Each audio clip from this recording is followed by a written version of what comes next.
How can someone manage to disappear while on a confined cruise ship, with security cameras around every corner? Did she drown? Was it an accident? Or is it something more sinister? This is the case of Rebecca Coriam. From the Disney Wonder cruise ship, 24-year-old crew member Rebecca Coriam disappeared. On the morning of March 22, 2011, crew members of a Disney cruise ship named Wonder grew concerned when one of their colleagues didn't show up for her shift. That colleague was 24-year-old Britain native Rebecca Coriam. Rebecca had been on the ship for 6 weeks and had been working with Disney for about a year when she vanished. Rebecca worked with children aboard the Wonder, and she was said to have a bubbly and fun personality. The ship was on the way from Los Angeles to Puerto Vallarta, Mexico, when Rebecca was seen on CCTV in the early hours of March 22nd, 3 hours before her shift was meant to start. She was captured in a crew lounge area talking on an internal phone line. But something seemed odd. Rebecca appeared to be wearing men's clothes and was clearly distressed. After she hung up the phone, she wasn't seen or heard from again. The ship was searched for any sign of Rebecca, but no trace of her was found. 12 hours later, Rebecca's parents received a phone call from a Disney official to inform them of their daughter's disappearance. The United States Coast Guard and the Mexican Navy were also contacted and performed a search of the surrounding waters, but also found no trace of Rebecca. 3 days later, Disney contacted the Royal Bahamas Police Force to conduct an investigation. Under the flags of convenience system, jurisdiction of the case falls to the country of the ship's registration, which in this case was the Bahamas. Unfortunately, they also failed to find any clues to Rebecca's whereabouts. By then, Disney flew out Rebecca's parents, along with a detective from the Royal Bahamas Police Force. According to Rebecca's mother, she said that everything was staged by Disney. We were taken in a car with blacked-out windows on the boat's back entrance as passengers disembarked from the front. They took us to a room where they played the CCTV footage of Rebecca, where largely she appears to be fine. On board the Wonder, Rebecca's parents were told by the ship's captain of a theory to explain their daughter's disappearance. He said it was a possibility that Rebecca was swept off Deck 5 by a rogue wave.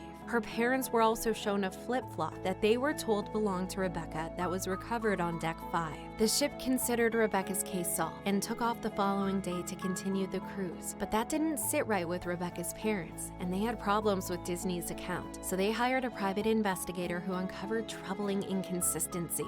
Disney claimed that the rogue wave that swept Rebecca happened between 6 and 9 a.m., but the weather and ocean conditions showed no indications of stormy weather that would have caused a wave big enough to sweep a person overboard. During the PI's investigation, it was uncovered that the CCTV footage was cropped to hide the timestamp and location. Disney claimed that footage was shot inside Deck 5, where Rebecca was allegedly swept overboard, but the unedited footage showed that it was actually shot on Deck 1, nowhere close to Deck 5. Then there was the flip-flop said to belong to Rebecca. Upon closer inspection, the flip-flop clearly had the name and cabin number of another person, and both her family and also crew members insisted that the flip-flop was both the wrong size and not in the style of Rebecca. The private investigator found a pair of ripped shorts among Rebecca's personal effects, and the discovery led them to believe this pointed to signs of a struggle and perhaps even sexual assault. There have been various theories floating around to explain Rebecca's disappearance, aside from an accidental death, as Disney claims. With the knowledge of the torn pair of shorts, some people believe that Rebecca was murdered to keep quiet about what happened, and that a male crew member could have been involved, and he had to keep Rebecca quiet to save his job. This also may explain why she was distraught in the CCTV footage. Others believe that Rebecca may have committed suicide. Even though she was seen as a fun person, crew members who knew her said she had an underlying sadness about her, and some people believe that to be the explanation for her reaction in the security tape. But her parents remained adamant that Rebecca loved her job and wouldn't have taken her own life. The last theory, and perhaps the most out there, is that Rebecca was a victim of human trafficking. With the vast spaces and number of people on board, cruise ships are known to be hubs for human trafficking, and people believe it's not far-fetched to think she was captured and taken somewhere. Rebecca's parents sued Disney for failing to keep their daughter safe. The lawsuit was eventually settled outside of court. Over the years, there have been a handful of unconfirmed sightings of Rebecca on different islands and countries, but lead nowhere. More than a decade after Rebecca's disappearance, the case remains unsolved, and her friends and family are still searching for answers